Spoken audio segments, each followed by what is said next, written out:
been seeing a lot of people making these videos, like running through their bass pedal boards, and I thought I'd, run through mine. I'm a working musician playing all sorts of stuff. This weekend, I'm playing a punk show with my band End Scene. And I'm also doing a gig with like my cover corporate band, Gem Avenue. And as you can see, like, the two sounds couldn't be more different. And I get all the tones I need, all out of one pedal board that I have kind of a philosophy around how I build my sounds. So I thought I'd go through that today. So this is my main bass, my Warwick 5-string. Everything flat, both pickups sounds kind of like this, like it sounds great. And I think that's the first thing I would try to tell people about bass playing is plug your bass in just straight into your headphones and make sure you have a good sound with that. And then everything else is just kind of sculpting a little bit. You're not trying to problem solve where you could be solving with your hands and your bass. So the first thing I go into over here is my wireless, which is also my tuner.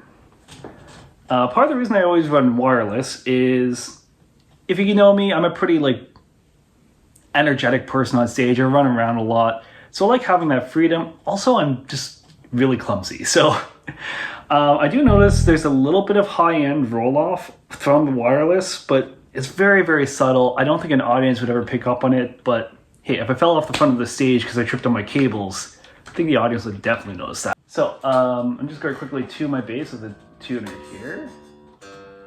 Oh, pretty good. I haven't picked this bass up in a few days and it's still solid. Then after my tuner, I go into what I call my self-generation station. What that means is a lot of the sounds I use pedals for with my bass, like I said, it sounds great as is a lot of the synth bass sounds you typically tend to hear in more modern music. So I got an octave pedal. I have an envelope, which kind of adds that little bit of quackiness. I think my knobs got moved around here a little bit. Sounds great. And then if it's a little dry, I like to add a little chorus just to, give it a little life. And I'll be circling back to these when I talk about the different sounds I kind of make. After that, I run into my compressor. I know a lot of people put compressor first in the chain. For me, I found especially my envelope filter, like if I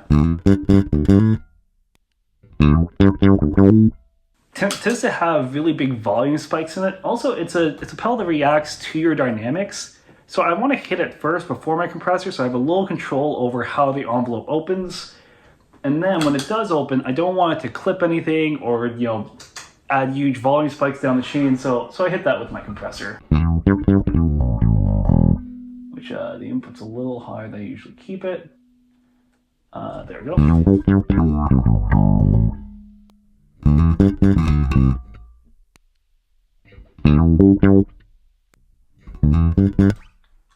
That's good. And the last pedal in my chain is my Microtubes X Ultra. Now this is a crazy pedal. It's a little complicated, this guy, but it's my cab sim, my EQ, an extra compressor, distortion, preamp. I think that's everything, all wrapped into one convenient package, which is really, really sick. So everything you've been hearing so far is without a cab sim, so I'll turn the cab sim on now. I usually keep the cab sim on all the time. And actually, I'm going to quickly just change the cab sim.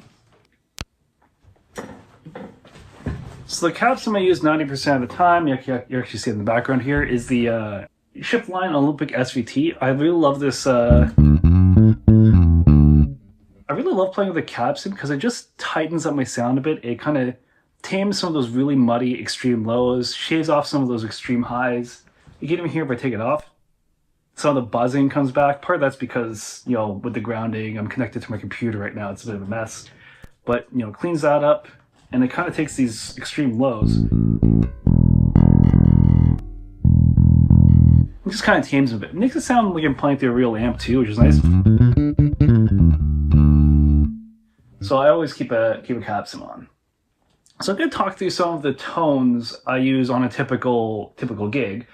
So I'll explain a little bit about the different sounds I get from the dark glass here, because that's really the heart of my single chain where I get most of my tone from. So I got three main tones I get out of this. The first one is with everything completely bypassed. I kind of get this really flat neutral sound in my bass.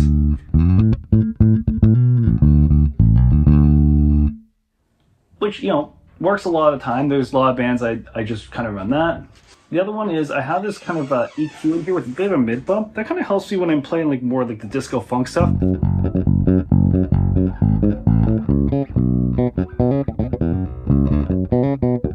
Kind of gets that growl that I guess sounds a little bit too scooped and rock and roll for me.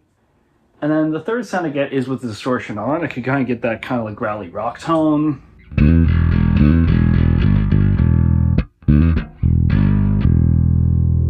Especially if you're going to passive mode, like really nice. And that's the other reason I add a bit of this mid bump to it is this dark glass is what's called a crossover distortion. So we got low end, which gets compressed. I have it set to about anywhere between like 500 and like 300 hertz depending on the gig.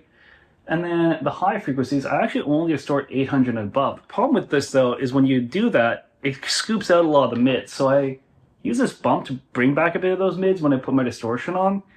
That way if I am going from like a sound like that to distortion, they don't sound too separate from each other. They work well within the same song or within the same set list.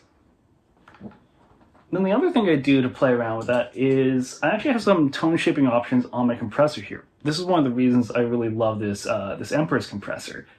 So neutral, it kind of just makes my bass sound just more like my bass. So instead of like, just kind of like brings it to life a bit more.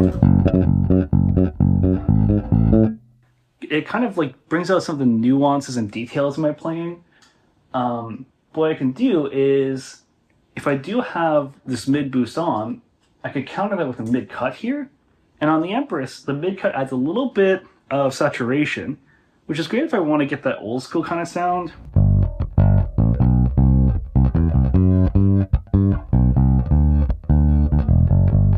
Sounds very kind of like almost like an old school P bass, and that's coming out of a Warwick, really cool there. And likewise, if I disengage the EQ and add the 2K boost, it adds a little bit of grit again. This is really great if I'm doing like punk music. Kind of gets me that kind of sound, like a.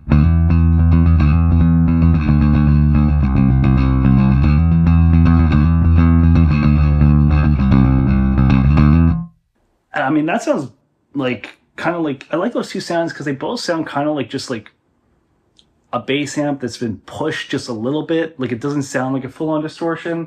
And then when I want full-on distortion, I can definitely hit with like a.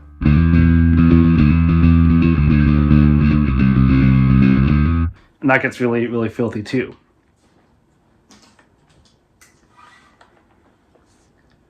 And even that distortion, you know, I could kind of like, you kind of tame it a bit by playing a little lighter or moving my pickup or volume and tone knobs. So that, for example, I think is a really great country tone. Like country has a lot of that really, really saturated bass, but it's not like clangy. It's kind of got this warmth. It just adds a warmth to it. So if I'm doing like Sweet Home Alabama, like.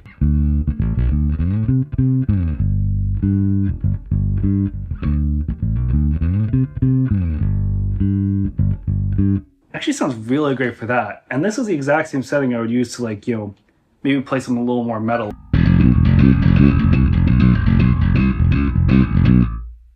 I just got that just by add a little more treble maybe, and it would start to really break up. Really, really versatile sound that way. Like I said, do some shaping with your hands. Going back to the synth generation station. I have my octave. It's a bit more of a blended octave. I know a lot of people like doing this thing. Where's my mark here? The modern thing where you have like all your dry signal out and just the octave signal on. That would sound kind of like this.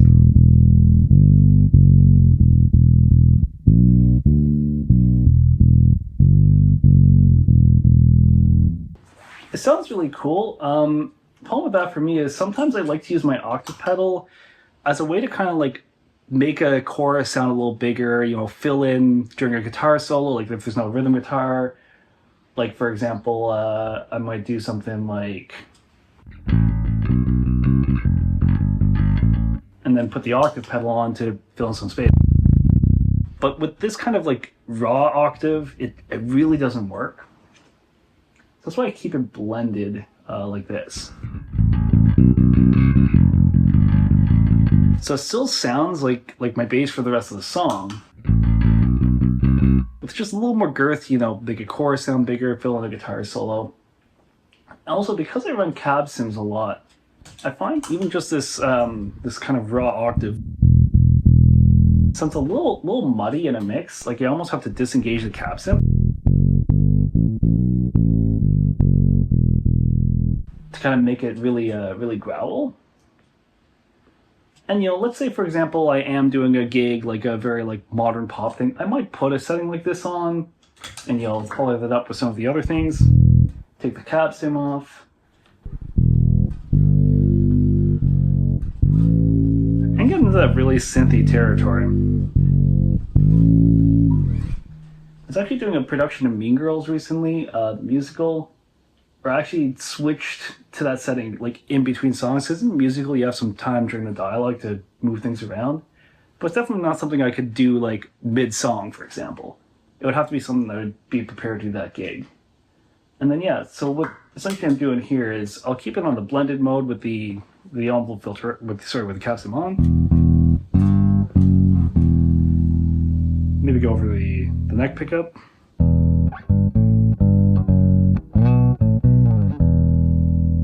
It's kind of got that bit of a synthiness to it, and then when I bring the envelope filter in,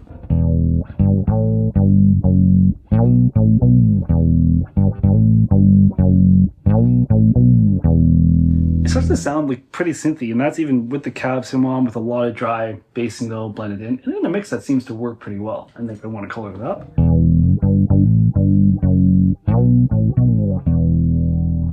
that works very well. And the envelope filter, I typically keep it in this down position. That's because a lot of the synth lines I'm playing have kind of really quick attacks to them. And I find that works better than at least on this envelope filter, than the up, where it goes like, I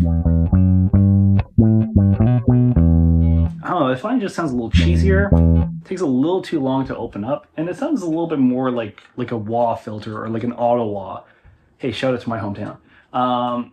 As opposed to the down, which sounds a little bit more precise and very like mechanical synth. And if I pull it out there. The only thing I'm missing from this setup is a fuzz pedal. I find sometimes with the octave, especially if I go into the high here, kind of adds a little growl, like get some growl from the compressor. That seems to growl enough for me. What I could do, once again, if I had a specific gig I was doing, I could change the settings on my dark glass to really bring out that kind of like, especially I went to the this kind of an octave. Once again, this would be like if I was doing a modern pop gig where I'm not using distortion for anything other than the synth sounds.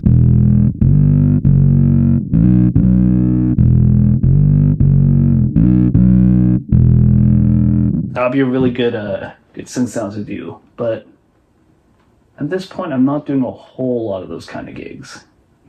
I'm usually doing ones where they also want like a straight ahead rock sound as well. And the chorus, like I said, it just kind of adds a little bit of color, but also on its own can just act like a chorus. So if I have to play a song like that, you know, I got the chorus on. Anything 80s really, I like to throw the chorus on.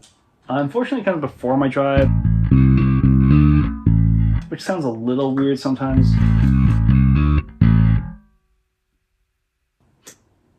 But that's also just because I want my cab sim on the end of my signal chain there. So yeah, so just to recap, I got three kind of main gain stages. I got here with the dark glass pedal, like kind of my clean. A little bit of a mid boost, depending on the song. Oh, sorry, wrong button. A little bit of mid boost, depending on the song. or and then I got a distortion. And then from there, like I said, I shape sometimes with the Empress. Like I said, I can't really click that with my foot. It's more of a, I'm not doing this like in the middle of a song or in between songs, really. This is more of a, like, depending on the band or depending on the set. For example, my cover band typically starts with like classic rock set followed by like a more disco funk set. So there I go, like maybe the scoop we did earlier with this kind of more of a whole set of kind of like that kind of a sound for like a lot of the classic rock tunes. And then, maybe the next set, take that off, have it a little more clean for kind of like that.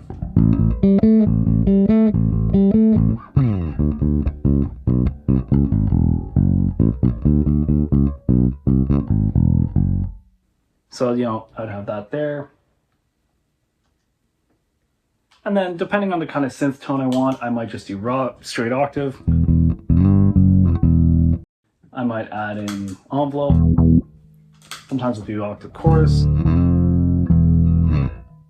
So here I got kind of a bunch of different options to shape my tone there. Last thing I'll mention that I mentioned kind of at the top is I really love working with cab sims. So this has all been with the Olympic SVT from Shiftline. But especially if you're doing a lot of different styles of gigs. For example, like if I get called for like a straight ahead metal thing, I might go to like one of the dark glass cabs, and without changing any knobs on my board, you kind of have this really different sound that like.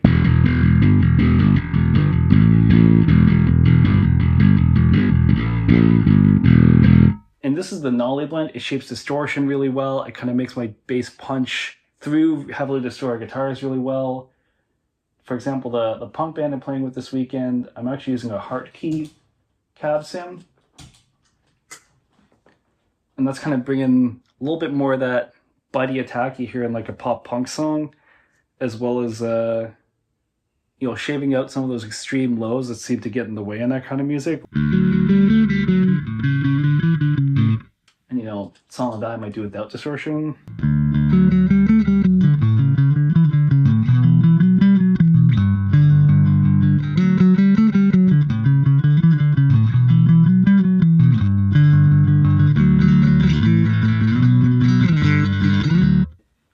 So yeah, that's a great way to shape my tone there. And if I went back to the Olympic, it kind of just punches in the wrong areas. It sounds a little muddy. Yeah, so that's another thing too I love about a setup like this. And other than the dark glass one, like a lot of the cab sims I have are free. Like this Harky one I got off the Tone 3000 for free. The Olympic SVT, all the Shiftline cab sims are free. And also, this has all been with just one bass. I also, will switch basses sometimes during a gig or use different basses for each gig. This bass I find I use the most because it's most versatile. I could kind of go from that kind of like, not in this cab sim.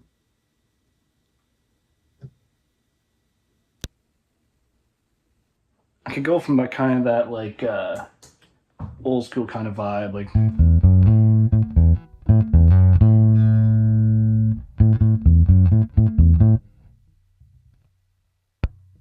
All the way to like more like punk. But yeah, that's all the sounds I get out of this board. It has a lot of mileage for only 6 pedals. I try to always get stuff that's multifunctional, like this compressor that has EQ and distort and EQ and saturation options. This here, which has a ton of options with cab sims, multiple different sounds and channels within the pedal. And even here, like by combining 3 different pedals, I can get a bunch of synth sounds as opposed to like one synth pedal where you just click it on, click it off, and then have to tweak knobs in the middle. And finally gets me through, as a working bass player, a lot of tones that I need. So tell me what you think. Tell me what's on your board, or if you got any use out of this. And thanks for watching.